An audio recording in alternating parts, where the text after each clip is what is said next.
The taxation of Social Security is something that is very commonly misunderstood, but very straightforward if you can have somebody explain it to you in a way that makes sense. And it also has a massive impact on your retirement planning projections for the future. Right when you feel like you're beginning to understand the tax code, the IRS will throw something at you like provisional income. What the heck is that? It's something that they just made up, and the only use of it in the tax code, as far as I know, is for calculating the taxation of your Social Security. To put it as simply as I can, some of your Social Security will be taxed as if it was income from a job, okay? And some of your Social Security will be completely tax-free. Now, the split of how much is which category will depend on the level of your provisional income. As it stands currently, there are 3 breakpoints, and what level of provisional income you have determines what level of Social Security taxation you'll be at. And be careful with these terms here, because when I say taxation or subject to tax, keep in mind that I mean the percent of it that will be calculated in your income for tax purposes. Sometimes I tell people that, 85% of your Social Security will be taxable, and they say, what?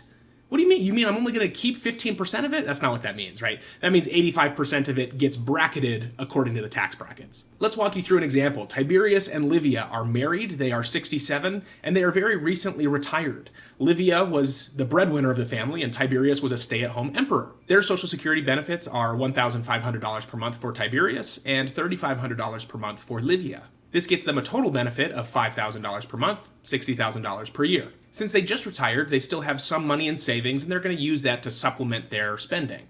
But they still want to take some money out of Livia's IRA for trips and stuff, so that she's going to withdraw $10,000 over the course of the year. So how do we calculate their taxes? Well, the first thing that you need to do is calculate the provisional income. There's 3 steps, okay? Take your income from all sources. In this case, it's just the $10,000 withdrawal from Livia's IRA. Add in any tax-free interest.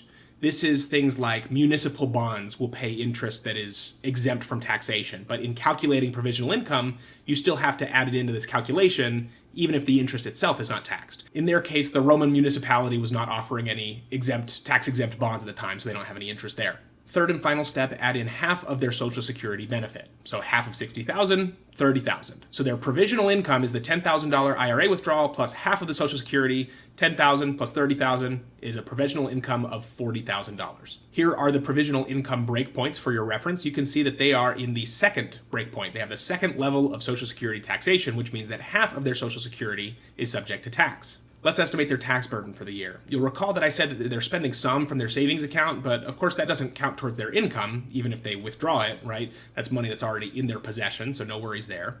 They have a $10,000 withdrawal from Livia's IRA, so that counts towards their gross income for the year.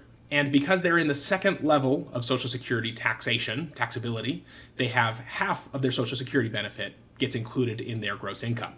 So again, $10,000 plus $30,000 is $40,000. So their gross income is $40,000. Take out the standard deduction of $31,500 for this tax year. I'm just using the current tax code.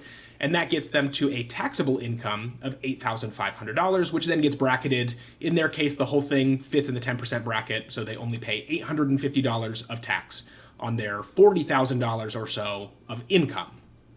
Well, really $70,000 of total income from all sources. Only $850 of tax gets generated from that. That gets them to a total effective tax rate of $850 divided by 70,000 is 1.21%, which is really good. Hopefully you weren't expecting me to say anything else other than that. That's fantastic. I mean, basically they're in the 0% tax bracket. That is awesome. Maybe the next year they thought, well, we did so well on our taxes last year. We actually had a lot more money than we were expecting. Let's take another $5,000 out. We want to go see, I don't know, the aqueducts, whatever Romans do in their free time.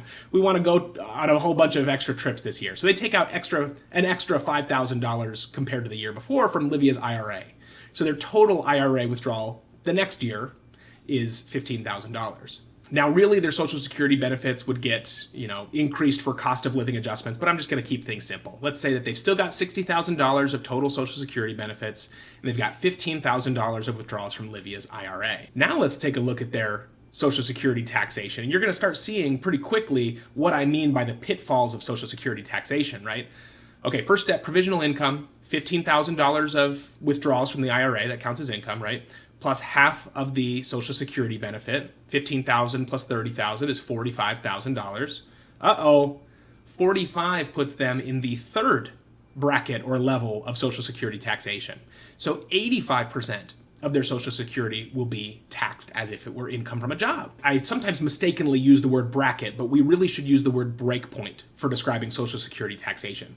Because bracket implies that some of your Social Security will be taxed at 0 and some at 50 or whatever, but that's not the right word to use here, because it really is a breakpoint. There's a threshold where if you make more than, current year it's $44,000, if you have more than that in provisional income, snap, 85% of your Social Security is taxed, right? So it's not a bracket. There's not a brackets to fill. It is a breakpoint. And if you go over this, even by $1, you can dramatically increase your Social Security taxation. So let's compare the next year to the year before for Tiberius and Livia, right? They only took $5,000 more. That's a 7% increase or so to their income. It's not crazy. But now in calculating their gross income, we've got the $15,000 of IRA withdrawals plus 85% of the Social Security total benefit, which 85% of $60,000 is $51,000. $51,000 plus the $15,000 of IRA withdrawals gets us to a gross income of $66,000. Oof. If you take out the standard deduction and bracket everything out, what you get is a tax burden of $3,663 for Tiberius and Livia. Holy cow. That's a big increase. They only took $5,000 more of income, and yet they're paying way more in taxes. They were only paying $850 in taxes last year. Now it's over $3,000. That extra 7% of income that they took was responsible for 74% of their tax burden in that following year. Or in other words, you could also say that that $5,000 distribution was basically taxed at 50%, because that $5,000 that they took caused them to have an increase of $2,800 or so in their tax burden for that year. And this is the kind of thing that when vacations and expenses come up, people don't really think of these sort of things. They just withdraw from their IRA because it's retirement money. I'm retired. It just makes sense, right? If you can be very cautious of where these breakpoints are, in a lot of cases, if you can have somebody to just kind of point you in the right direction and look over your shoulder while you're doing these types of things to prevent you from falling into these massive tax traps, you can save yourself thousands of dollars. Now, one might think that Tiberius and Livia are effectively out of the woods now because they're at the highest level of Social Security taxation. But believe me when I say that as much as we like to bully our friends at the IRS, they're actually very smart. It kind of pains me to say that, but they've designed this whole system in a very clever way such that as you make more money, and retirees are often the people that become forced to make more money on paper as you get into the period of time where you have to take required distributions, right? This system is designed to make retirees into high earners and then tax high earners punitively. Well, I don't know if it's punitive, but it's not punitive, but you have to pay more in taxes the more money you make. Most people are in a state where if they have some prudent planning, they don't have to pay a lot of these taxes. And it's not tax avoidance, it's completely optional taxes, where if you structure your accounts and your income and your distributions properly, then you don't have to pay for these extra taxes. You don't have to worry about stepping on a tax landmine or falling into a tax pitfall. If you just got somebody to look over your shoulder and say, hey, Tiberius, Livia, that extra $5,000, just so you know, is going to subject you to $2,800 more in tax. Maybe there's some other levers that we could look into pulling here so that you don't have to pay that much extra. I like to joke with people, although it's somewhat serious, that I retire people every month. You will probably only retire once in your life, and that's assuming that you do things right. An ounce of prevention is worth a pound of cure. So find a way, if you're hearing this and thinking to yourself, boy, I really wish I had a retirement Sherpa to look over my shoulder, go to my profile, find a way to get in contact with me. There are numerous ways. Send me an email, send me a message. Happy to look over your financial situation and just give you an idea of what kind of path you're on and if there are any ways that we might be able to work together in order to save you from stepping on these tax landmines. Thank you for watching, and I hope you have a wonderful day.